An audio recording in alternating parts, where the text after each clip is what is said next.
عليكم السلام أحبتي.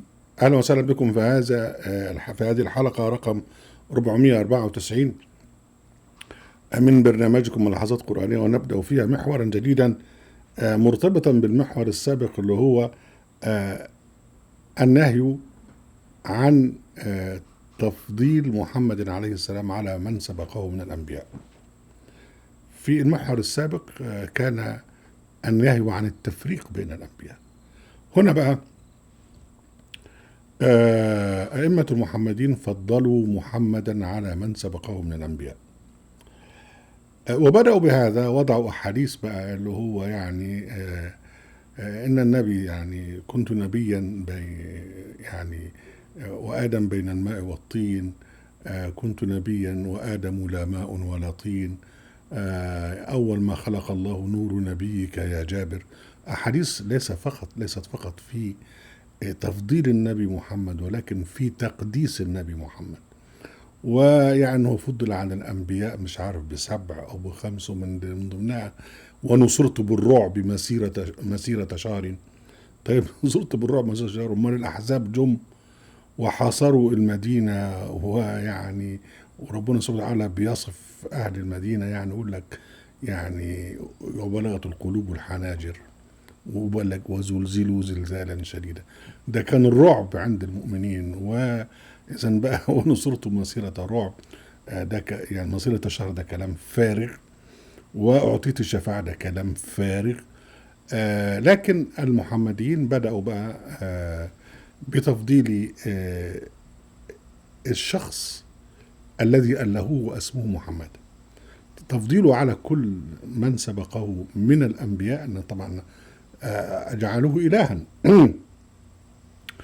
وأنا أشرف المرسلين وسيد ولد آدم ولا فخر.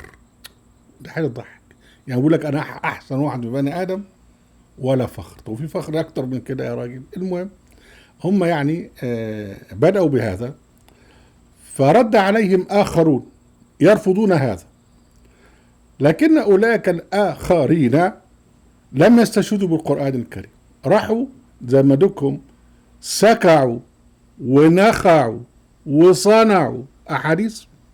راح التانيين اللي برد عليهم رد عليهم بأحاديث، وقال لك إيه بقى؟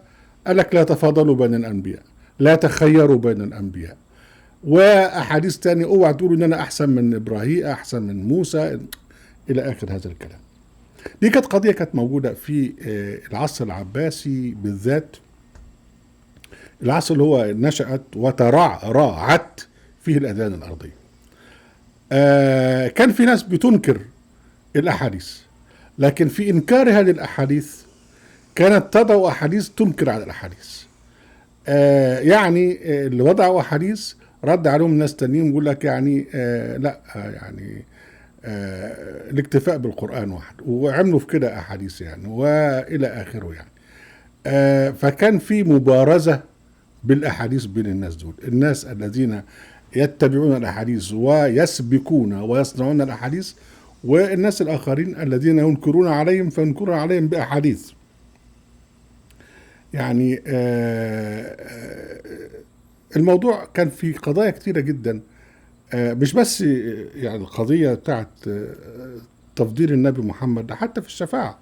يعني في الشفاعة عملوا لك أحاديث يقول لك يعني اعملي يا فاطمة فإني لا أغني عنك من الله شيء، عشان يردوا على حديث الشفاعة، فيردوا على حديث الشفاعة بحديث ضد الشفاعة. ومن أجل هذا بتلاقي الأحاديث متناقضة ومتعارضة، لأنها كانت تعبر عن مبارزات بين أصحاب الآراء المختلفة، وكل واحد بقى ما يقولش رأيه، يقول لك لا أنا أحط رأيي بتاعي في حديث وأنسبه للنبي أرد بيه على الناس التانيين. فالجماعة بتوع الأحاديث زعلوا قوي من الكلام ده، لأن هم يتضايقوا بقى لما حد ينافسهم في الكذب على النبي، حتى ولو كان المقصد من هذا يعني هو تصحيح العقائد إلى آخره. فأطلقوا على أولئك الذين يردون عليهم بالأحاديث، ومن الأحاديث بقى يعني الاكتفاء بالقرآن. فحديث بقى مشهور بيقول لك لا يقعدن أحد منكم على أريكته، كان عندهم أريكة يعني صوفة، ويقعد يقول لا يقعدن أحدكم على أريكته ويقول يكفينا ما جاء في كتاب الله، وقول ألا وإنني طبعا سوى ده للنبي، والنبي عليه الصلاة والسلام يعني بريء من هذا، قال أنا قد أوتيت القرآن ومثله معه. طب الحمار اللي عمل الحديث ده، طب ما ربنا سبحانه وتعالى يعني أكد أنه ليس للقرآن مثيل. قل أنا اجتمعت الجن والإنس أن أتوا بمثل هذا القرآن لا يأتون بمثله ولو كان بعضهم لبعض ظهيرا. لكن هو حمار. المهم، وبنجم بقى وأطلقوا على اللي ينكر الأحاديث بتاعتهم، قال لك الروابضة. مش عارف ايه حكاية الروابضة دي. يعني إيه؟ قال لك حيوان أو طائر أو حشرة ما تعرفش أو مخلوق اسمه روابضة، فيطلقوا على اي حد يعاندهم ويألف ضدهم احاديث او ينكر الاحاديث بتاعتهم ويقول لك روابضه. وبيطلع لنا شويه حمير، لا مؤاخذه يعني في التعبير. انا والله لما اقول حمير انا يعني بيصعب على الحمير ان هم شر من الحيوانات من الانعام كما قال الله سبحانه وتعالى يعني في سوره الفرقان وفي سوره الاعراف. يقول لك بس او دول الروابضه، وتمشي يقول لك الروابضه نكو الروابضه. طب ما فيش حاجة في علم الحيوان اسمها الروابضة. يعني ما افتكرش ان الجاحظ في كتابه الموسوعة بتاعته كتاب الحيوان ذكر حاجة اسمها الروابضة، لان الجاحظ كان بيتعرف على الحيوانات وكده، ما فيش فيه حيوان اسمه روابضة.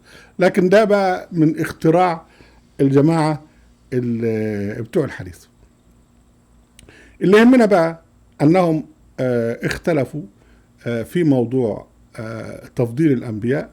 الجماعة بتوع الحديث فضلوا محمدا ورفعوه إلى مستوى الألوهية، ورد عليهم آخرون بأحاديث أخرى تمنع التفضيل بين الأنبياء، أو لا تخيروا بين الأنبياء، لا تقولوا أن أحسن من كذا إلى آخره.